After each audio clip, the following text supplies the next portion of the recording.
on searching day 1, day 3, day 4. Finally, call vannu.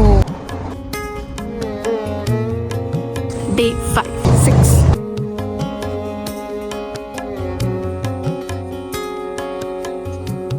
Part-time candle, day 7, day 8, day 9, day 10, day 11, day 12, day 13.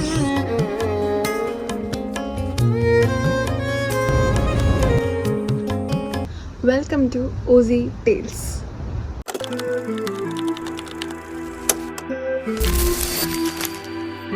So this is my vlog about how I got my first part-time job. അപ്പോൾ first part time job എപ്പോഴും കുറച്ച് ടഫാണ്, especially four മെയിൽസിനും അതെ. പക്ഷേ എന്നാലും കുറച്ചും കൂടി physical activity ഉള്ള ജോബ്സൊക്കെ അവർക്ക് വേഗം കിട്ടും. പക്ഷേ അവിടെ ഫീമെയിൽസിന് കുറച്ച് പാടാണ്. പക്ഷേ അതേസമയം കസ്റ്റമർ സർവീസ് കൂടുതലും ഫീമെയിൽസിനാണ് കിട്ടുന്നത്. സോ അങ്ങനെയൊക്കെ ആലോചിച്ചിട്ട് നമ്മൾ ഇറങ്ങി തിരിച്ചു. നമ്മൾ വന്നത് ഫെബ്രുവരി 11 ആൻഡ് ഫെബ്രുവരി ഒരു 15 ആയപ്പോൾ നമ്മൾ തുടങ്ങാം, പാർട്ട് ടൈം ഹണ്ടിങ് തുടങ്ങാം എന്നങ്ങ് വിചാരിച്ച് നമ്മളങ്ങ് സ്റ്റാർട്ട് ചെയ്തു. So let's go to the vlog. നമ്മൾ ആദ്യം ചെയ്തത് ഒരു റെസ്യൂമി ഉണ്ടാക്കാനായിരുന്നു. നമ്മളങ്ങനെ നമ്മൾ ഫ്രണ്ട്സിൽ നിന്നൊക്കെ ചോദിച്ചിട്ട് ഒരു 1 പേജ് റെസ്യൂമി എങ്ങനെ ഉണ്ടാക്കാം എന്ന് നോക്കി. അങ്ങനെ ഒരു പെട്ടെന്ന് തന്നെ ഒരു 1 പേജ് റെസ്യൂമി ഉണ്ടാക്കി. അതിനകത്ത് മെയിൻലി നമ്മൾ ഹൈലൈറ്റ് ചെയ്യുന്നത് നമ്മുടെ എക്സ്പീരിയൻസ് ആൻഡ് സ്കിൽസ് മാത്രമാണ്. പിന്നെ നമ്മുടെ ബാക്ക്ഗ്രൗണ്ടും ഒന്നും ഒരു ആവശ്യമില്ല, കാരണം അത് പറ്റിയുള്ള ജോലിയല്ല നമ്മൾ പോകുന്നത്. അതുകൊണ്ട് അതൊന്നും നമ്മൾ കൂടുതൽ ഹൈലൈറ്റ് ചെയ്യേണ്ട ഒരു ആവശ്യമില്ല. ജസ്റ്റ് നമുക്ക് കിട്ടിയ സ്കിൽസ് ആൻഡ് എന്തെങ്കിലും പ്രീവിയസ് എക്സ്പീരിയൻസ് ഉണ്ടെങ്കിൽ അതും. ഫസ്റ്റ് പാർട്ട് ടൈം എപ്പോഴും നല്ല ടഫായിരിക്കും, ബിക്കോസ് നമുക്ക് ഇവിടുത്തെ എക്സ്പീരിയൻസ് ഒന്നുമില്ല. സോ അതുകൊണ്ട് തന്നെ ആൻഡ് ഇവിടുത്തെ കണക്ഷൻസും ഇല്ല. അതുകൊണ്ട് തന്നെ നമ്മൾ നാട്ടിലത്തെ എക്സ്പീരിയൻസ് ഇടുക. സോ എൻ്റെ നാട്ടിലത്തെ എക്സ്പീരിയൻസ് ആൻഡ് എൻ്റെ സ്കിൽസൊക്കെ ഞാൻ പിന്നെ അവൈലബിലിറ്റി. ഇപ്പം എൻ്റെ കോളേജ് വെറും എനിക്ക് 2 or 3 ഡേയ്സ് മാക്സിമം ഉള്ളൂ 1 വീക്കിലി. സോ ബാക്കിയുള്ള ദിവസം ഞാൻ അവൈലബിൾ ആണെന്നുള്ളൊരു രീതിയും, ലൈക്ക് വീക്കെൻഡ്സിൽ ഞാൻ അവൈലബിൾ ആണ് എന്നുള്ളത് മെൻഷൻ ചെയ്തിട്ടുള്ളൊരു ഇതും കൂടി വേണം. സോ ഇത് ഈ 3 പാരാമീറ്റർ ഉണ്ടെങ്കിൽ ബെസ്റ്റാണ്. പിന്നെ നമ്മുടെ address and phone number. So ഇത് എല്ലാം കൂടി ഉള്ളൊരു റെസ്യൂമി ആദ്യം തന്നെ നമ്മളുണ്ടാക്കി. അത് കഴിഞ്ഞ് നെക്സ്റ്റ് ഡേ നമ്മൾ പ്രിൻ്റ് എടുക്കണമല്ലോ. അപ്പോൾ നമ്മുടെ യൂണിവേഴ്സിറ്റീസിൽ തന്നെ നമുക്ക് പ്രിൻറ്റിങ് ഓപ്ഷൻസ് ഉണ്ടാവും ലൈബ്രറിയിൽ.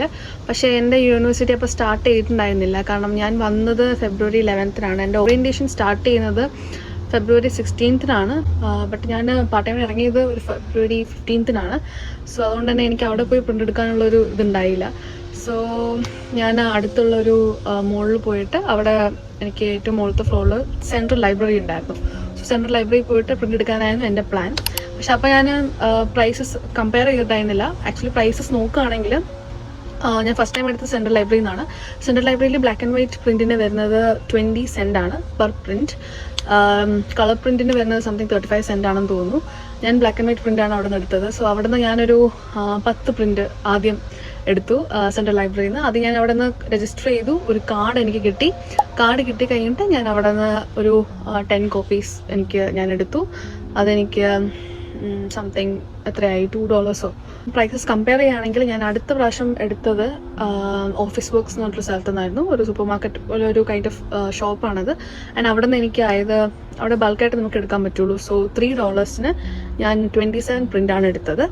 ആൻഡ് അത് കുറച്ചും കൂടി നല്ലതായിട്ട് എനിക്ക് തോന്നി. ബട്ട് അവിടെ പെർ പ്രിൻറ്റ് നമുക്ക് എടുക്കാൻ പറ്റില്ല, just $3 starting.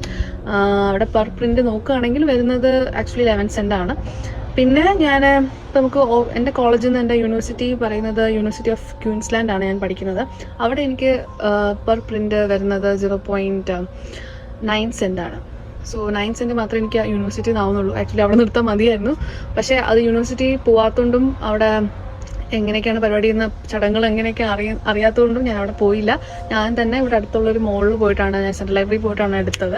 So central library card പിന്നെ നമുക്ക് കുറച്ചും കൂടി വാല്യുബിൾ ആണല്ലോ എന്ന് വിചാരിച്ചിട്ടാണ് സെൻട്രൽ ലൈബ്രറിയിൽ പോയി ഞാൻ കാർഡ് എടുത്ത് ഞാൻ അവിടെ നിന്ന് ഒരു ഫസ്റ്റ് 10 പ്രിൻറ്റ് ആദ്യം തന്നെ എടുത്തു. സോ ഇതാണ് നമ്മുടെ പ്രൈസ് കമ്പയറിങ് നോക്കുമ്പോൾ ഇതാണ് like office works, university and central library. Central ലൈബ്രറിയിലാവുന്നത് 0.20 ഓഫീസ് വർക്ക്സിൽ ഞാൻ സ്റ്റാർട്ടിങ് തന്നെ $3 പറ്റും. $3 you will get for 27 prints black and white. പിന്നെ ഓരോ യൂണിവേഴ്സിറ്റീസ് ഓരോ പ്രൈസ് ആയിരിക്കും. എൻ്റെ ക്യൂൻസ്ലാൻഡ് യൂണിവേഴ്സിറ്റിയിൽ എനിക്കാവുന്നത് 9 ആണ് per print black and white. So ഇതാണ് പ്രൈസ് കമ്പയറിംഗ് എന്ന് പറയുന്നത്. സോ ആദ്യം റെസ്യൂമി ഉണ്ടാക്കി, പിന്നെ പ്രിന്റ് എടുത്തു, ദെൻ കൊടുക്കാം, എല്ലാ സ്ഥലത്തും പോയി കൊടുക്കാം. അതാണ് നമ്മുടെ പ്ലാൻ. സോ അത് കഴിഞ്ഞിട്ട് നമ്മൾ പ്രിന്റ് എടുത്ത് കഴിഞ്ഞിട്ട് നമ്മൾ ആദ്യം തന്നെ ആ മോള് നമ്മുടെ വീടിൻ്റെ അടുത്ത് തന്നെയാണ്. സോ ആ മോളിൽ കിട്ടിയാൽ കുറച്ചും കൂടി നല്ലതല്ലേ എന്ന് വിചാരിച്ച് നമ്മൾ ഇറങ്ങി. 3 ഫ്ലോർ ഉണ്ടായിരുന്നു. 3 ഫ്ലോറിലെ നമുക്ക് പറ്റുന്ന കുറച്ച് നമുക്ക് ഓക്കെ ഇത് നമുക്ക് പറ്റും എന്നുള്ള രീതിയിൽ പോയി സ്റ്റോറിലൊക്കെ പോയി ചോദിച്ചു. അവിടെ എൻ്റെ ഫ്രണ്ടിന് കിട്ടിയത് അവിടെ ഒരു ഫ്രൂട്ട്സ് ആൻഡ് വെജിറ്റബിൾസ് മാർക്കറ്റിലാണ്. അത് എന്തോ ഒരു ദൈവത്തിൻ്റെ ഭാഗ്യം ആൻഡ് സം കോയിൻസിഡൻസ് അല്ലെങ്കിൽ വീട്ടുകാരുടെ പ്രയർസ് എന്തോ കൊണ്ട് നമുക്ക് 2 പേർക്കും ആദ്യ ദിവസം തന്നെ കൊടുത്ത സ്ഥലത്തു തന്നെയാണ് നമുക്ക് പിന്നെ വർക്ക് ചെയ്യാൻ പറ്റിയത്. അല്ലെങ്കിൽ ആദ്യം കൊടുത്ത സ്ഥലത്തു തന്നെയാണ് നമുക്ക് പിന്നെ കോൾ വന്നത്. സോ എന്തോ എല്ലാവർക്കും ഒരു 2 months-ഓളം എൻ്റെ ഫ്രണ്ട്സിന് ജോലി കിട്ടാതെ വന്നിട്ടുണ്ട്. സോ നമുക്കെന്തോ ഒരു കോയിൻസിഡൻസ് അല്ലെങ്കിൽ എന്തോ ഒരു ഭാഗ്യം കൊണ്ടാണ് ഫസ്റ്റ് ദിവസം നമ്മൾ കൊടുത്ത റെസ്യൂമി കൊടുത്ത സ്റ്റോറിൽ നിന്ന് തന്നെയാണ് നമുക്ക് പിന്നെ കോൾ വന്നതും. എനിക്ക് കുറച്ച് ലേറ്റ് ആയെങ്കിലും പക്ഷേ അവിടെ നിന്ന് തന്നെയാണ് വന്നത്. പിന്നെ ഞാൻ നോക്കുമ്പോഴാണ് മനസ്സിലാക്കിയത്, ഫോട്ടോസ് അല്ലെങ്കിൽ വീഡിയോസ് എടുത്ത് നോക്കുമ്പോഴാണ് മനസ്സിലാവും ഇത് നമ്മൾ ഫസ്റ്റ് ഡേ കൊടുത്ത സ്റ്റോറി തന്നെയല്ലേ, അവിടെ തന്നെ കോൾ വന്നേ. സോ അതൊരു ഭയങ്കര ഒരു ലക്കായിട്ട് ഞാൻ കാണുന്നു. കാരണം ഇവിടെ ഫസ്റ്റ് ടൈം പാർട്ട് ടൈം ഇത്രയും ഈസി ആയിട്ട് കിട്ടുന്നതെന്ന് വെച്ചാൽ അതെന്തോ ഒരു ഭാഗ്യം കൊണ്ട് മാത്രമാണ്. ബിക്കോസ് എൻ്റെ ഫ്രണ്ടിന് കിട്ടിയത് ഓൾമോസ്റ്റ് 8 days കൊണ്ടാണ്. ഇവിടെ വന്ന 8 days കഴിഞ്ഞപ്പോൾ പാർട്ട് ടൈം കിട്ടി. എനിക്ക് കിട്ടിയത് കൺഫേം ആയത് ഓൾമോസ്റ്റ് ഒരു 2 weeks കഴിഞ്ഞപ്പോൾ എനിക്ക് കൺഫേം ആയി. പക്ഷെ എൻ്റെ ഇൻ്റർവ്യൂസും കാര്യങ്ങളൊക്കെ നടക്കുന്നുണ്ടായിരുന്നു. എന്തായാലും ഒരു 10 days കഴിഞ്ഞപ്പോൾ ഇൻ്റർവ്യൂ സ്റ്റാർട്ട് ചെയ്തു. സോ ഇത്രയും പെട്ടെന്ന് എനിക്ക് അറിയില്ലായിരുന്നു. ഇത്രയും പെട്ടെന്ന് എന്തോ ഒരു ഭാഗ്യം, ഒരു മാനിഫെസ്റ്റേഷൻ കൊണ്ടാണ് ഞാൻ മാനിഫെസ്റ്റ് ചെയ്തൊരു സ്ഥലത്ത് തന്നെ എനിക്ക് ജോലി കിട്ടിയത്. ഞാൻ നാട്ടിൽ നിന്ന് മാനിഫെസ്റ്റ് ചെയ്ത സ്ഥലത്ത് തന്നെയാണ് എനിക്ക് ജോലി കിട്ടിയത്. സോ അതൊക്കെ പറയാം.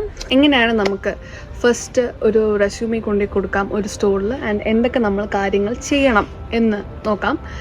അതെന്ന് വെച്ചാൽ ഫസ്റ്റ് നമ്മൾ സ്റ്റോറിൽ പോവുക. നമ്മൾ ആദ്യം നമ്മളെ ഇൻട്രൊഡ്യൂസ് ചെയ്യുക. നമ്മളെ പേര് ഇതാണ്, നമ്മളിങ്ങനെ പാർട്ട് ടൈമിനാണ് വന്നത്, എനിക്ക് മാനേജറിനെ കാണാൻ പറ്റുമോ, അല്ലെങ്കിൽ ആ സ്റ്റോറിൽ മാനേജറിനെ കാണാൻ പറ്റുമോ നമ്മൾ ആദ്യം ചോദിക്കേണ്ടത്. കാരണം അവിടെ ഇപ്പോൾ നിൽക്കുന്ന സ്റ്റാഫ്സ് ആണെങ്കിൽ നമ്മുടെ റെസ്യൂമീസ് അല്ലെങ്കിൽ നമ്മൾ പ്രിൻ്റ് ഔട്ട്സ് വെറുതെ പോകത്തേ ഉള്ളൂ. കാരണം അവർ കൊടുക്കാൻ ചിലവർ കൊടുക്കും, നല്ല മനസ്സുള്ള ആൾക്കാരെ കൊടുക്കും, പക്ഷേ ചിലവർ അതപ്പം തന്നെ അത് വേസ്റ്റായിട്ട് കളയും. സോ അതുകൊണ്ട് തന്നെ അത് ആക്ച്വലി ഒരു യൂസും ഇല്ല. സോ നമുക്ക് മാനേജറിനെ കാണാൻ പറ്റുവാണെങ്കിൽ അതാണ് ഏറ്റവും നല്ലത്. സോ മാനേജറിനെ കാണാൻ മാക്സിമം ശ്രമിക്കുക. സോ എനിക്ക് മാനേജറോട് സംസാരിക്കാൻ പറ്റുമോ എന്ന് അവിടെ നിൽക്കുന്ന സ്റ്റാഫിനോട് പറയുക. പറ്റുവാണെങ്കിൽ മാനേജറിനെ കാണാം, റെസ്യൂമി ഹാൻഡ് ഓവർ ചെയ്യുക. അവൈലബിലിറ്റി ആദ്യം പറയാം. നിങ്ങളുടെ ബാക്ക്ഗ്രൗണ്ടോ ഒന്നും അവർക്ക് അറിയേണ്ട ആവശ്യമില്ല. സോ അതുകൊണ്ട് തന്നെ നമ്മുടെ അവൈലബിലിറ്റി ആദ്യം പറയാം. നമ്മൾ ലോങ് ടേം ആണ് വർക്കിംഗ് ചെയ്യാൻ പ്ലാൻ ചെയ്യുന്നതെന്ന് പറയാം. അങ്ങനെയൊക്കെ നമ്മൾ വീടിനടുത്താണ് ഇത് സ്റ്റോർ വീടിനടുത്താണ്, സോ എനിക്ക് ഭയങ്കര പ്രിഫറബിൾ ആയിരിക്കും, എനിക്ക് പെട്ടെന്ന് വരാൻ പറ്റും, അങ്ങനെയൊക്കെ പറഞ്ഞ് അവർ കൺവിൻസ് ചെയ്യാൻ നോക്കുക. സോ അതൊക്കെയാണ് നമ്മൾ സ്റ്റോറിൽ ഇപ്പോൾ ആദ്യം ചെയ്യേണ്ടത്. ഇപ്പോൾ ചിലവർ പറയും നമുക്ക് മാനേജർ ഇല്ലെങ്കിൽ ജസ്റ്റ് CV ഡ്രോപ്പ് ചെയ്യുക എന്ന് പറയാം. അപ്പോൾ നമുക്ക് അത്ര അവർ നല്ലൊരു സ്റ്റാഫ് അത്ര വലിയ ഫ്രണ്ട്ലി അല്ലെങ്കിൽ CV ഡ്രോപ്പ് ചെയ്യാതിരിക്കും നല്ലത്. കാരണം കൊടുക്കില്ല, അത് വെറുതെ നമ്മുടെ പൈസ പോകത്തേ ഉള്ളൂ പ്രിൻ്റ് എടുത്താൽ. സോ അതുകൊണ്ട് തന്നെ ഇപ്പോൾ ഞാൻ എന്തായാലും എൻ്റെ മാനേജർ ഇന്നിട്ട് വൈകിട്ട് വരും, സോ എന്തായാലും ഞാൻ കൊടുക്കാം എന്നൊക്കെ പറയുകയാണെങ്കിൽ നമുക്ക് വിശ്വസിക്കാൻ പറ്റില്ല. ബട്ട് സ്റ്റിൽ നമുക്ക് ഡ്രോപ്പ് ചെയ്യാം, റെസ്യൂമി ഡ്രോപ്പ് ചെയ്യാം. സോ എന്തായാലും ഒരു 100 റെസ്യൂമി ഡ്രോപ്പ് ചെയ്താൽ ഒരു 5 വിളിക്കും. അങ്ങനെ ഒരു രീതിയിൽ വേണം നമ്മൾ ഇറങ്ങാൻ. എന്തായാലും നമ്മൾ ഇറങ്ങുമ്പോൾ നമ്മൾ മനസ്സിൽ വേണം നമുക്ക് ആദ്യം തന്നെ കിട്ടില്ല, അല്ലെങ്കിൽ 2ാമത്തെ ദിവസം കിട്ടില്ല, 3ാം ദിവസം കിട്ടില്ല, എന്തായാലും മിനിമം ഒരു 2 weeks എടുക്കും ഒരു കോളെങ്കിലും വരാൻ വേണ്ടിയിട്ട്. ഈവൻ ദോ എനിക്ക് 2 weeks കഴിഞ്ഞ് ആണ് എനിക്ക് ജോലി കിട്ടിയെങ്കിലും ഞാൻ ഇവിടുത്തെ ഓൾമോസ്റ്റ് നിയറസ്റ്റ് സബർബ്സ് എല്ലാം ഞാൻ കവർ ചെയ്തിരുന്നു. ഒരു 4-5 സബർബ്സെങ്കിലും ഞാൻ കവർ ചെയ്ത് എൻ്റെ CV കൊടുത്തിട്ടുണ്ടായിരുന്നു. അപ്പോൾ മേ ബി അതൊക്കെ കൊണ്ടായിരിക്കണം പെട്ടെന്ന് കിട്ടിയതെന്ന് ഞാൻ പ്രതീക്ഷിക്കുന്നു. സോ അങ്ങനെ നമ്മൾ മാക്സിമം നമ്മുടെ CVs കവർ ചെയ്യാൻ പറ്റുവാണെങ്കിൽ, അത് ഞാൻ വന്ന ഫെബ്രുവരി ഇൻടേക്കാണ്. സോ അതുകൊണ്ട് തന്നെ ഭയങ്കര ബിസി ഇൻടേക്കാണ്. അപ്പോൾ എല്ലാ സ്റ്റുഡൻസും അപ്പോൾ ഇറങ്ങിയിട്ടുണ്ടാവും കൊടുക്കാൻ വേണ്ടിയിട്ട്. അപ്പോൾ നമുക്ക് ആ സമയത്ത് കിട്ടാൻ വളരെ ടഫാണ്. ബിക്കോസ് എൻ്റെ ഹൗസ് മേറ്റ് ഇവിടെ 2 years ആയിട്ട് വർക്ക് ചെയ്യുന്ന ആളാണ്. ആള് പോലും ആ സമയത്ത് എന്തോ പ്രശ്നം കൊണ്ട് പാർട്ട് ടൈം ബ്രേക്ക് ചെയ്ത് പാർട്ട് ടൈം സ്റ്റോപ്പ് ചെയ്തു. പക്ഷെ ആ പുള്ളിക്ക് ഈവൻ ഫെബ്രുവരി ബ്രേക്ക് ചെയ്ത് സ്റ്റോപ്പ് ചെയ്ത പാർട്ട് ടൈം പിന്നെ കിട്ടാൻ ഒരു 2 months എടുത്തു. ബിക്കോസ് അപ്പോൾ ഒരു ഭയങ്കര ബിസിയസ്റ്റ് ടൈമാണ് ഫെബ്രുവരി എന്ന് പറയുന്നത്. സോ അതുകൊണ്ട് തന്നെ വരുന്ന ഇൻടേക്ക് ആ ബിസി ടൈം ആയതുകൊണ്ട് തന്നെ നമ്മൾ മാക്സിമം ശ്രമിക്കുക, മാക്സിമം നമ്മൾ എല്ലാ ഷോപ്പിലും കൊണ്ടുപോയി കൊടുക്കുക, അങ്ങനെയൊക്കെയാണ് വേണ്ടത്. സോ ആദ്യം തന്നെ വന്നിട്ട് നമുക്ക് കണക്ഷൻസ് ഉണ്ടാക്കാൻ പറ്റില്ല. നമുക്കിപ്പോൾ എൻ്റെ കുറച്ച് ഫ്രണ്ട്സ് എന്ന് പറയുന്നത് അവർക്ക് സീനിയേഴ്സ്, നാട്ടിലുള്ള സീനിയേഴ്സ് ഇവിടെ വർക്ക് ചെയ്യുന്നുണ്ട്. സോ അവർ റെസ്റ്റോറൻറ്റ്സിൽ കയറി, സോ അങ്ങനെ കണക്ഷൻസ് ഉണ്ടെങ്കിൽ അത് നല്ലതാണ്. ആൻഡ് ഇവിടെ വന്നിട്ട് നമുക്ക് പെട്ടെന്ന് തന്നെ ഒരു കണക്ഷൻസ് ഉണ്ടാക്കാൻ ഭയങ്കര പാടാണ്. പക്ഷേ പിന്നീട് ഒരു 2-3 മാസം കഴിഞ്ഞാൽ നമുക്ക് ആ ജോലി പറ്റിയിട്ട് അടുത്ത ജോലിക്കോട്ട് പോകാൻ വേണ്ടിയിട്ടാണെങ്കിൽ കണക്ഷൻസ് ആണ് ബെസ്റ്റ്, അല്ലെങ്കിൽ റെഫറൽസ് ആണ്. ഇവിടെ റെഫറൽസ് ഉണ്ടെങ്കിൽ നിങ്ങൾക്ക് റെസ്യൂമി ഒന്നും ഉണ്ടാക്കേണ്ട കൂടി ആവശ്യമില്ല. ഇവിടെ റെഫറൽസ് ഉണ്ടെങ്കിൽ ഇപ്പോൾ എൻ്റെ ഫ്രണ്ടാണ് വർക്ക് ചെയ്യുന്നത്, എനിക്ക് നോക്കാൻ വേണ്ടി, അല്ലെങ്കിൽ എൻ്റെ ഫ്രണ്ട് റെഫർ ചെയ്യാൻ പറ്റുമോ എന്ന് ചോദിച്ചാൽ അങ്ങനെ റെഫറൽ നമുക്ക് വേഗം ജോലി കിട്ടും. സോ ഇവിടെ കുറച്ചും കൂടി നമ്മൾ സോഷ്യലൈസ് ചെയ്യാൻ നോക്കുക. നമ്മൾ തന്നെ നല്ലോണം നാട്ടിൽ ഇൻട്രോവേർട്ട് ആയാലും പക്ഷെ ഇവിടെ നമ്മൾ എക്സ്ട്രോവേർട്ട് ആയാലും നമ്മൾ കാര്യങ്ങളൊക്കെ നടക്കുള്ളൂ. സോ അതിനെക്കാട്ടി സോഷ്യലൈസ് ചെയ്യാൻ ശ്രമിക്കുക, നമ്മൾ എല്ലാവരെയും പരിചയപ്പെടുക, എല്ലാവരുമായിട്ട് സംസാരിക്കുക, ഗ്യാതറിങ്സിൽ പോവുക, ഓരോ കമ്മ്യൂണിറ്റി ആയിട്ട് പരിചയപ്പെടുക, ആൻഡ് അവരെയൊക്കെ നമ്പർ വാങ്ങിക്കുക, കോൺടാക്റ്റ് വാങ്ങിക്കുക, അവരൊക്കെ എവിടെയൊക്കെ വർക്ക് ചെയ്യുന്നത് നോക്കുക. അങ്ങനെയൊക്കെ എല്ലാവരുമായിട്ട് സോഷ്യലൈസ് ചെയ്യാൻ ശ്രമിക്കുക. അതാണ് നമ്മളിവിടെ വന്നിട്ട് മെയിൻ ചെയ്യേണ്ടത്. ബിക്കോസ് ഇപ്പം നമുക്ക് കിട്ടുന്ന ജോലി നമുക്ക് ആ ഒരു ഹറിബറിയിൽ അല്ലെങ്കിൽ ആ ഒരു നാട്ടിൽ നിന്ന് വന്നിട്ട് ഒരു സന്തോഷത്തിൽ അല്ലെങ്കിൽ പെട്ടെന്ന് നമ്മൾ ആ ഒരു എനർജിയിൽ നമ്മൾ എടുക്കുന്ന ജോലിയായിരിക്കും. പക്ഷേ ആസ് ടൈം പാസ് നമുക്ക് ആ ജോലി നമുക്ക് പറ്റാതെ ആവും. അപ്പോൾ നമുക്ക് വേറൊരു ജോലി എടുക്കേണ്ടി വരും. അപ്പോൾ നമുക്ക് ആ സമയത്ത് ഒരു റെഫറൽ ഉള്ളത് നല്ലതാണ്, അല്ലെങ്കിൽ ഒരു ഫ്രണ്ട്, ഓക്കെ റെഫർ ചെയ്യാൻ ഒരു ഫ്രണ്ട് ഉണ്ടെങ്കിൽ, ഒരു കണക്ഷൻ ഉണ്ടെങ്കിൽ അത്രയും നല്ലതാണ്. സോ ഇവിടെ റെസ്യൂമിനെ കാട്ടി ഒക്കെ വേണ്ടത് socialise yourself, make friends and make connections and take the reference. അതാണ് ഇവിടുത്തെ ഒരു മോട്ടോ. ഒരു പാർട്ട് ടൈം നിങ്ങൾക്ക് ചെയ്യണമെങ്കിൽ ഇതാണ് ഇതിൻ്റെ മോട്ടോ. അങ്ങനെ നമ്മൾ സ്റ്റാർട്ട് ചെയ്തു. നമ്മൾ ആ മോളിൽ തന്നെയുള്ള എല്ലാ ഫ്ലോറിലുള്ള കുറച്ച് നമുക്ക് പറ്റുന്ന ഷോപ്സിൽ മാത്രം നമ്മൾ പോയി കൊടുത്തു. അപ്പോഴാണ് എൻ്റെ ഫ്രണ്ട് ഇങ്ങനെ വെജിറ്റബിൾ മാർക്കറ്റ്, ഇൻട്രോപ്പള്ളി വെജിറ്റബിൾ മാർക്കറ്റിൽ നമ്മൾ പോയി കൊടുത്തു. അവരാദ്യം CV ഡ്രോപ്പ് ചെയ്യൂ എന്ന് പറഞ്ഞു. നമ്മൾ ഓക്കെ പോയി. പക്ഷെ അവർ നോക്കുന്നുണ്ട്. നമ്മൾ സീക്കിൽ നോക്കിയപ്പോൾ അവർ ഒരാളെ സ്റ്റാഫിനെ നോക്കുന്നുണ്ട് എന്ന് നമ്മൾ അറിഞ്ഞു അന്ന് നൈറ്റ് ആയപ്പോൾ തന്നെ. സോ പിന്നെ നമുക്കിപ്പോൾ പാർട്ട് ടൈം നമുക്ക് സീക്കിൽ കൂടെ നോക്കണമെങ്കിൽ അതും നമുക്ക് നോക്കാം, പ്രശ്നമൊന്നുമില്ല. But you will get the response little bit late. ഇപ്പോൾ KFC ആയാലും മെക്ഡൊണാൾഡ്സ് ആയാലും അല്ലെങ്കിൽ സ്റ്റാർബക്സ് അല്ലെങ്കിൽ വൂൾസ്, കോൾസ് അല്ലെങ്കിൽ ആൽഡി, ഇവരൊക്കെ സൈറ്റിൽ കൂടെ നമ്മൾ ചെയ്ത് വെബ്സൈറ്റിൽ കൂടെ നമുക്ക് കയറാൻ പറ്റുള്ളൂ, വേക്കൻസി കാണാൻ പറ്റുള്ളൂ. അല്ലാണ്ട് നമുക്ക് നേരിട്ട് പോയി കൊടുത്താൽ ഇവരൊന്നും നമുക്ക് അക്സെപ്റ്റ് ചെയ്യാൻ പറ്റില്ല. ഇവർക്ക് പ്രോപ്പറായിട്ടുള്ളൊരു റെസ്യൂമി സബ്മിഷനും ആൻഡ് ഇൻ്റർവ്യൂ പാറ്റേണും ഒക്കെ ഉണ്ട് ഇങ്ങനത്തെ സ്റ്റോഴ്സിനൊക്കെ. അപ്പോൾ അങ്ങനത്തെ സ്റ്റോഴ്സിലാണ് നിങ്ങൾക്ക് കയറാൻ താല്പര്യമെങ്കിൽ അവിടെയൊക്കെ നമ്മൾ ഇപ്പോൾ വൂളീസിലൊക്കെ ആണെങ്കിൽ നമുക്കൊരു ഇൻട്രോ വീഡിയോ ഒക്കെ എടുത്ത് സബ്മിറ്റ് ചെയ്യണം. സോ ദാറ്റ് അവരത് വേക്കൻസി വരുമ്പോൾ നമ്മൾ പിന്നീട് വിളിക്കുകയും ചെയ്യും. ഇപ്പം നമുക്ക് കിട്ടിയില്ലെങ്കിലും പിന്നീട് നമുക്ക് വിളിക്കാനുള്ള ചാൻസും ഉണ്ട്. സോ സീക്കിലൊക്കെ അപ്ലൈ ചെയ്യുമ്പോൾ നമുക്ക് ടൈം കൊടുക്കണം. ഇപ്പം നമുക്ക് അത്യാവശ്യം ഇവിടെ വന്നിട്ട് ഒരു 2 മാസം കഴിഞ്ഞിട്ട് ജോലി മതി എന്നുള്ള പ്ലാൻ ആണെങ്കിൽ നമുക്ക് സീക്കിൽ കൂടെ നമുക്ക് നോക്കാം. ആൻഡ് നമുക്ക് പെട്ടെന്ന് തന്നെ ഒരു ജോലി വേണമെങ്കിൽ നമ്മൾ ഏറ്റവും ബെസ്റ്റ് എന്ന് പറയുന്നത് ഡയറക്റ്റ്ലി നമ്മൾ CV ഹാൻഡ് ഓവർ ചെയ്യുകയാണ്. ഒരു മാനേജറിന് CV ഹാൻഡ് ഓവർ ചെയ്യുന്നതാണ് ഏറ്റവും പെട്ടെന്ന് നമുക്ക് ജോലി കിട്ടാൻ ഉള്ള ചാൻസ്. ബിക്കോസ് അത് എൻ്റെ ഒരു ഇതിൽ എനിക്കിപ്പോൾ ഇന്ന് CV ഉച്ചയ്ക്ക് കൊടുത്താൽ വൈകിട്ട് ഒരു കോൾ വന്നതൊരു ഇതുണ്ട്. സോ അതുകൊണ്ട് തന്നെ ഡയറക്റ്റ് പെട്ടെന്ന് ജോലി കിട്ടണമെങ്കിൽ ഡയറക്റ്റ് കൊടുക്കാൻ ഏറ്റവും നല്ലത്. ബട്ട് ഈവൻ നമുക്ക് നല്ലൊരു ജോലി അല്ലെങ്കിൽ നമുക്ക് ഒരു പ്ലാൻ ചെയ്ത ഷോപ്പിൽ ജോലി വേണമെങ്കിൽ പിന്നീട് നമുക്കൊരു ജോലി നോക്കുകയാണെങ്കിൽ അങ്ങനെയൊക്കെ ആണെങ്കിൽ നമുക്ക് വൂളീസിലും കോൾസിലും ഒക്കെ നമുക്ക് സബ്മിറ്റ് ചെയ്ത് വയ്ക്കാം നമ്മുടെ CVs ഒക്കെ നമ്മുടെ ആ ഏരിയയിലൊക്കെ. സോ സീക്കും അങ്ങനത്തെ കുറേ പ്ലാറ്റ്ഫോംസ് ഉണ്ട് നമുക്ക് ജോലി കണ്ടുപിടിക്കാനുള്ളത്. സോ ഞാൻ അവിടെയും സബ്മിറ്റ് ചെയ്തിരുന്നു കുറച്ച്, ആൻഡ് കൂടുതലും ഞാൻ ഡയറക്റ്റ് ഹാൻഡ് ഓവറാണ് ഞാൻ ചെയ്തത്. മുകളിലുള്ള എല്ലാ ഷോപ്സും കവർ ചെയ്തതിന് ശേഷം കുറച്ച് പുറത്തോട്ടൊക്കെ ഇറങ്ങി അവിടുത്തെ ഷോപ്സും കൂടെ ഒന്ന് കവർ ചെയ്യാനുള്ള രീതിയിൽ ഞാൻ പുറത്തുള്ള ഷോപ്സിലൊക്കെ പോയി. അങ്ങനെ ഞാൻ റോഡ് ക്രോസ് ചെയ്ത് കുറച്ച് റെസ്റ്റോറൻറ്റ്സിലും ഒക്കെ കൊടുത്ത് കഴിഞ്ഞിട്ട് ഇങ്ങനെ നമ്മൾ ആദ്യം ചെല്ലേണ്ടത് ഇൻട്രോ പറയുക. ഇങ്ങനെയാണ് വേക്കൻസി നോക്കുന്നുണ്ട്, പാർട്ട് ടൈം ഉണ്ടോ, എത്ര ദിവസം അവൈലബിൾ ആണ്, മാനേജറെ കാണാൻ പറ്റുമെങ്കിൽ കാണാം. അതൊക്കെ പ്രൊസീജിയറൊക്കെ ഇല്ല. നമ്മൾ അവസാനം റിപ്പീറ്റ് ബൈ ഹാർട്ടാവും. നമുക്ക് ആദ്യത്തെ ഒരു ഷോപ്പിൽ പോകുമ്പോൾ ഒരു പേടിയാണ്. എനിക്ക് ഇപ്പോഴും ഓർമ്മയുണ്ട്, ഫസ്റ്റ് ഷോപ്പിൽ കയറിയപ്പോൾ എന്ത് പറയണം നമുക്കറിയില്ല. പക്ഷെ പിന്നെ നമുക്കതൊരു ഫ്ലോ ആവും. നമ്മൾ പെട്ടെന്ന് തന്നെ എല്ലാം ഗ്രാസ്പ് ചെയ്തിലേക്ക് ഇങ്ങനെയാണെന്നൊക്കെ പറഞ്ഞ് നമ്മൾ സ്റ്റാർട്ട് ചെയ്യും. സോ അങ്ങനെ ഞാനൊരു സ്ഥലത്തെത്തി. അപ്പോൾ ഞാൻ റൈറ്റ് സൈഡിൽ മെക്ഡൊണാൾഡ്സും ഇപ്പോഴത്തെ ഒരു BP ഫ്യൂൽ സ്റ്റേഷനാണ് കാണുന്നത്. എൻ്റെ കയ്യിൽ അന്ന് മഴയായിരുന്നു. ലാസ്റ്റ് ഒരു 2 CV എന്തോ ബാക്കിയുള്ളൂ. അപ്പോൾ മെക്ഡൊണാൾഡ്സിൽ പോകണോ ഇവിടെ പോകണോ എന്ന് കൺഫ്യൂഷൻ ആയിരുന്നു. അപ്പോൾ ഞാൻ വെച്ചു മെക്ഡൊണാൾഡ്സിൽ പോയിട്ടും കാര്യമില്ല, കാരണം അവർ പറയും സൈറ്റിൽ കൂടെ ഇവിടെ ഫുൾ വേക്കൻസി നമ്മൾ നോക്കാറുള്ളൂ അല്ലെങ്കിൽ ഇൻ്റർവ്യൂസ് നടത്താറുള്ളൂ എന്ന് പറയും. സോ ഐ തോട്ട് ഒരു ഫ്യൂൽ സ്റ്റേഷൻ ആവാം, കാരണം ഫ്യൂൽ സ്റ്റേഷൻ ആയിരുന്നു എൻ്റെ ഒരു ഡ്രീം. ഫ്യൂൽ സ്റ്റേഷനാണ് കുറച്ചും കൂടി എളുപ്പം എന്നെല്ലാവരും പറയുന്നുണ്ടായിരുന്നു നമ്മളിവിടെ താമസിച്ച സീനിയേഴ്സൊക്കെ. സോ അതുകൊണ്ട് തന്നെ ഫ്യൂൽ സ്റ്റേഷനിൽ പോവാം എന്നെൻ്റെ മനസ്സിൽ നിന്ന് ഓക്കെ പോവാം. അങ്ങനെ BP-യിൽ പോകാം എന്നുള്ള തീരുമാനമാണ് എടുത്തത്. സോ സത്യം പറയട്ടെ, ആ തീരുമാനമാണ് എൻ്റെ താൽക്കാലികമായുള്ള ഈ ലൈഫ് ഇപ്പോൾ മാറ്റിമറിച്ചുകൊണ്ടിരിക്കുന്നത്. ഞാൻ റെസ്യൂമി ഞാൻ അവിടെ കൊടുത്തു. അവിടെ സ്റ്റാഫായിരുന്നു ഉണ്ടായിരുന്നത്. ബട്ട് ആ സ്റ്റാഫ് എന്തോ ഭയത്തിന് അവർക്കപ്പോൾ ഒരു വേക്കൻസി ഉണ്ടായിരുന്നു. അവിടുത്തെ ഒരു നിൽക്കുന്ന സ്റ്റാഫ് പ്രഗ്നൻ്റ് ആയിരുന്നു. സോ ഡെലിവറിക്ക് പോകുന്നുണ്ട്, അവിടെ ഒരു വേക്കൻസി ഉണ്ടായിരുന്നു. ആൻഡ് അവിടെ ആ സ്റ്റാഫ് നമ്മുടെ CV അവർ ഹാൻഡ് ഓവർ ചെയ്തു. എന്തോ ഭയം കൊണ്ട് പെട്രോൾ സ്റ്റേഷനിൽ നിന്ന് എനിക്ക് കോൾ വന്നു, ഇങ്ങനെ നാളെ ഒരു ഇൻ്റർവ്യൂ തരാം, സോ ഇൻ്റർവ്യൂവിന് വന്നോളൂ എന്ന് പറഞ്ഞു. അങ്ങനെ ഞാൻ ഇൻ്റർവ്യൂവിന് പോയി. അവിടെ പ്രോപ്പർ ഇൻ്റർവ്യൂ ഒക്കെ എടുത്തു BP ഫ്യൂൽ സ്റ്റേഷനിൽ നിന്ന്. അങ്ങനെ ഇൻ്റർവ്യൂ കഴിഞ്ഞിട്ട് അവർ നെക്സ്റ്റ് ഡേ അപ്പോൾ തന്നെ എനിക്ക് മെസ്സേജ് അയച്ചു, നമുക്കൊരു 4 hour ട്രയൽ ചെയ്യാം, ബട്ട് വിത്തൗട്ട് പേ ആയിരിക്കും, അപ്പോൾ അതും കൂടി കഴിഞ്ഞിട്ട് നമുക്ക് നോക്കാം എന്ന് പറഞ്ഞു. അങ്ങനെ ഞാൻ പിറ്റേന്ന് തന്നെ അതും എൻ്റെ വീടിൻ്റെ അടുത്തുള്ള ഒരു ഷോപ്പ് ഫ്യൂൽ സ്റ്റേഷനാണ് എനിക്ക് തന്നത്. ഇൻട്രൂപ്പള്ളി എന്നുള്ള നമ്മുടെ മോളിൻ്റെ അടുത്തുള്ള ഫ്യൂൽ സ്റ്റേഷൻ തന്നെയാണ് എനിക്കത് തന്നത്. അപ്പോൾ അവിടെ പോയി 4 മണിക്കൂർ കൊണ്ട് നമ്മളെ കഴിവുകളൊക്കെ തെളിയിച്ചാലേ അവർക്ക് നമ്മളെ ഇഷ്ടപ്പെടും, അങ്ങനെ ഇഷ്ടപ്പെട്ടാൽ നമുക്ക് കിട്ടുള്ളൂ. സോ അതുകൊണ്ട് തന്നെ അവിടെ പോയി കാര്യങ്ങളൊക്കെ പറഞ്ഞാൽ നമുക്ക് ആദ്യം തന്നെ നമുക്ക് പെട്ടെന്നൊരു ഫ്യൂൽ സ്റ്റേഷനിൽ പോകുമ്പോൾ ഭയങ്കര പാടാണ്. നാട്ടിലത്തെ പോലെയല്ല, ഇവിടെ എല്ലാം സെൽഫാണ്. സോ അതുകൊണ്ട് തന്നെ അതൊക്കെ നമുക്ക് പഠിച്ചെടുക്കുന്ന ടൈമാണ്. പക്ഷെ അവരെന്നാലും അധികം പഠിപ്പിച്ചില്ല, കാരണം ഈ കുട്ടി ഇന്നാവും ഇല്ലേ എന്ന് നമുക്ക് അറിയില്ലല്ലോ. Day 9 അപ്ഡേഷൻ എന്ന് പറയുന്നത്, ഞാനൊരു പെട്രോൾ സ്റ്റേഷൻ BP എന്ന് പറയുന്ന പെട്രോൾ സ്റ്റേഷനിൽ ഒരു 4 hour ട്രയൽ സെഷൻ കൊടുത്തിട്ടുണ്ട്. അതിനുശേഷമുള്ള കൺഫർമേഷൻ എനിക്ക് വന്നിട്ടില്ല. അതൊരു അൺപെയ്ഡാണ്. 4 hour നമ്മൾ അൺപെയ്ഡായിട്ട് നിൽക്കണം, നമ്മൾ ആ കാര്യങ്ങളൊക്കെ നോക്കണം. നമ്മുടെ സ്പീഡും നമ്മുടെ ഒരു സ്കിൽ അനുസരിച്ചിട്ടായിരിക്കും അവർ നമ്മളെ പിന്നെ ഒരു 24 hours ട്രെയിനിങ് തന്നിട്ടായിരിക്കും നമ്മളെ എടുക്കുന്നത്. അതുകൊണ്ട് എടുത്തോ ഇല്ലേന്നൊന്നും ഇതുവരെ എനിക്ക് കൺഫർമേഷൻ ഒന്നും വന്നിട്ടില്ല.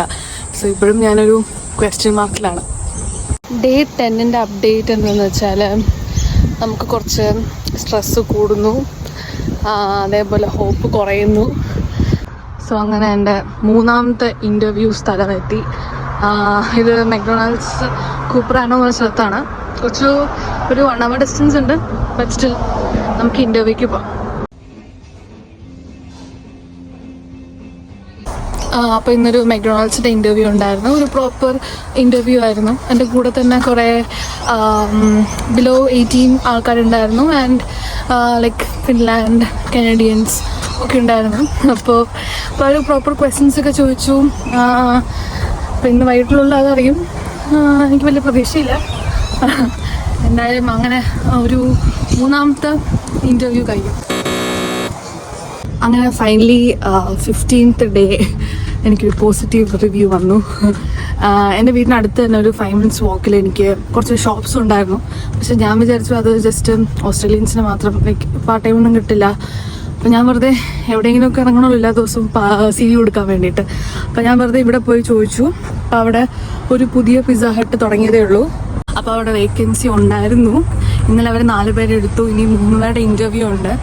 അപ്പോൾ അത് കഴിഞ്ഞിട്ടേ പറയാൻ പറ്റുള്ളൂ എന്ന് പറഞ്ഞു. അപ്പോൾ ഞാൻ 2 ദിവസം വെയിറ്റ് ചെയ്തു.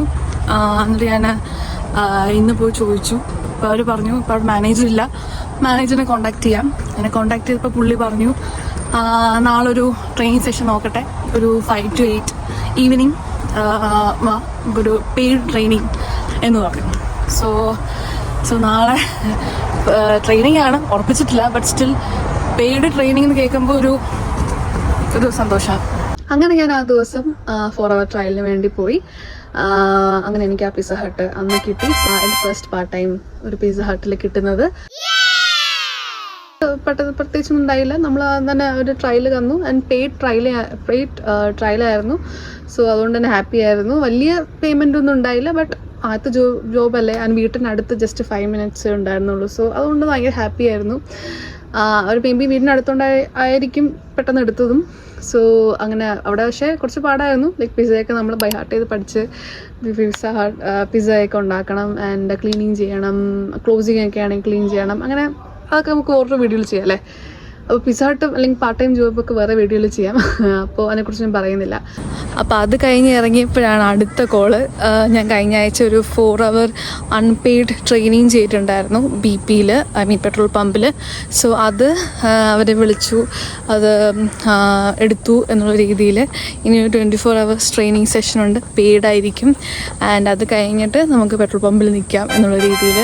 സോ അങ്ങനെ finally day 16 of part time സെർച്ചിങ്ങിൽ ഇപ്പോൾ ഒരു 2 ജോബ് കിട്ടി എന്നുള്ള രീതിയിലാണ് നിൽക്കുന്നത്. And I am so happy for myself. Part time searching day 16 and എനിക്ക് തോന്നുന്നു this will be the last day of part time searching for a time been. So എന്തായാലും ഇതാണ് എൻ്റെ part time journey, like first experience.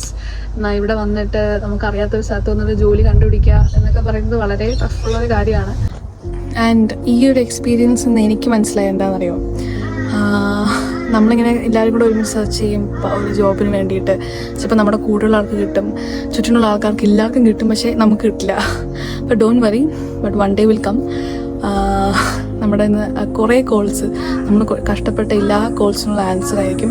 ചിലപ്പോൾ നമുക്ക് ആ ടൈമിൽ കിട്ടുന്നത് ചിലപ്പോൾ 1-2 ജോബൊന്നും ആയിരിക്കില്ല, ഇഷ്ടം പോലെ ജോബുകളുടെ ഇൻ്റർവ്യൂ അല്ലെങ്കിൽ അത് കിട്ടി എന്നുള്ളൊരു കൺഫർമേഷൻ ആയിരിക്കും ആ ടൈമിൽ കിട്ടുന്നത്. കുറച്ച് വെയിറ്റ് ചെയ്താൽ മതി, എല്ലാം റൈറ്റ് ടൈമിൽ വരും. So I believe in the timings. I believe in timings because ടൈമിങ്ങിൽ വിശ്വസിച്ചാൽ അതനുസരിച്ചെല്ലാം വന്നോളും. ജസ്റ്റ് അതിനൊരു അലൈൻ ചെയ്യാനൊരു ടൈം നമ്മൾ കൊടുത്താൽ മതി. സോ അത് വീണ്ടും തെളിയിച്ചുകൊണ്ടിരിക്കുകയാണിത്. ആൻഡ് പെട്രോൾ പമ്പിൽ വർക്ക് ചെയ്യണം എന്നായിരുന്നു എൻ്റെ ഒരു manifestation. And I also believe in manifestation. And ഞാൻ നാട്ടിൽ നിന്ന് ഒരു ഇങ്ങനെ മാനിഫെസ്റ്റേഷൻ ചെയ്യുമ്പോൾ ഞാൻ പറയുമായിരുന്നു എനിക്ക് പെട്രോൾ പമ്പിൽ ജോലി വേണം എന്നുള്ളൊരു മാനിഫെസ്റ്റേഷനാണ്. എന്തുകൊണ്ടാണ് എനിക്കറിയില്ല, ബട്ട് എന്തോ. ആൻഡ് അത് it came true. So more power to manifestations. ഈ ടൈം പ്രോസസ്സ് ഫുള്ളി ഞാൻ പറയുന്നത് ബേസ്ഡ് ഓൺ ലക്കാണ്. ലക്ക് ഉണ്ടെങ്കിൽ അല്ലെങ്കിൽ ഒരു ബ്ലെസ്സിങ്സ് ഉണ്ടെങ്കിൽ നമുക്ക് വേഗം കിട്ടും, ചിലപ്പോൾ അതൊക്കെ കിട്ടും, അങ്ങനെയൊക്കെയാണ്. പക്ഷേ ഇറ്റ്സ് കംപ്ലീറ്റ്ലി ലക്ക്, അല്ലാണ്ട് നിങ്ങളുടെ സ്കില്ലോ അല്ലെങ്കിൽ ഒന്നുമല്ല. ഇപ്പം നിങ്ങളുടെ അവൈലബിലിറ്റിയും അവരുടെ അവൈലബിലിറ്റി നമ്മൾ മാച്ച് ആവുകയാണെങ്കിൽ യുവർ ഇൻ, അതേ ഉള്ളൂ. സോ ഇപ്പോൾ പാർട്ട് ടൈം കിട്ടില്ല എന്ന് വിഷമിക്കേണ്ട, but one day will come. നമ്മൾ ആ ഒരു ഹാർഡ് വർക്ക് അല്ലെങ്കിൽ ആ ഒരു കൺസിസ്റ്റൻസി ഫോളോ ചെയ്യുകയാണെങ്കിൽ നിങ്ങൾക്ക് എന്തായാലും ഒരു ദിവസം നല്ലൊരു ജോലി, നിങ്ങൾ വിചാരിച്ചതിനെക്കാട്ടി നല്ലൊരു പേ ഉള്ള നല്ലൊരു ജോലി നിങ്ങൾക്ക് കൈ വന്ന് തരും. സോ അതാണ്. ബട്ട് നമുക്ക് അതിൻ്റെ കൂടെ കൺസിസ്റ്റൻസിൻ്റെ കൂടെ തന്നെ നമുക്ക് കുറേ കാര്യം ഫോളോ ചെയ്യേണ്ടത്. That is socialise, friendships, connections, referrals, അതൊക്കെ നമ്മൾ നോക്കണം. അപ്പോൾ അതെല്ലാം കിട്ടുകയാണെങ്കിൽ, പിന്നെ നമ്മൾ ടൈമും കൊടുക്കുകയാണെങ്കിൽ, ലൈക്ക് ഒരു ടൈം വേണം, നമ്മൾ ഒരു ടൈം എല്ലാത്തിനും കൊടുക്കുകയാണെങ്കിൽ ദൈവം തന്നെ ആ ടൈം ഒന്ന് അലൈൻ ചെയ്തില്ല സെറ്റാക്കി തരും. സോ ഇതെല്ലാം കൊടുക്കുകയാണെങ്കിൽ U will get A part time. Thank you for watching. അപ്പോൾ ഇതാണ് എൻ്റെ first part time vlog experience. Thank you.